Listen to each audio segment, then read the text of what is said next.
өліп қалған скелеттегі стройкадан эмне качып жүрмүң? Фундамент коюп аткан жеринен бакыбайдыктан өлүп калгыр десе, атаң экөө мен жеп чула турган болдум, өлүп калгыр деп бас түш алдыма. Болду, бул жерге үйлөнөсүң. Тегим коңшу Айнаш айтып койдум, кызын алып беребиз Айнураны. Ал деле сабыш оорттан эл болду эле балам туруп өлүп калгыр десе, бас түш алдыма. Мен 17 эле жаштамын го, жакпай салып Айнураңыз эле мага. Апей окей.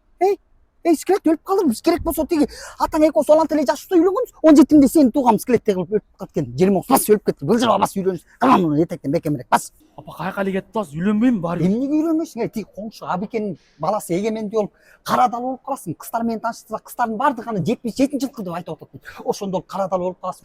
Ай карачай. Өлүп кеткирей бек. Карачай муну жумшак экен. Сонун экен муну. Могуч апа? Кайсы? Тиги жок Гуляныкы бар андай. Апи, карачай тетигин жүрчү. Тигин көрүп эле. Жүрчү. Бас карачай. Айнаш Кудагай мындай столго отуруп көргөн эмес го дейт. Сооп калат го. Апа белиңиз типти сооп калды го. Мындай столго отурсаң белиң өзү эле түзүлөт экен. Сволочь.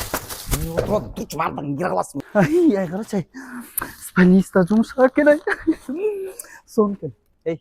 Скелет. Хотя бы Майнур экөөң ушактан ийгиликке жетишки эле.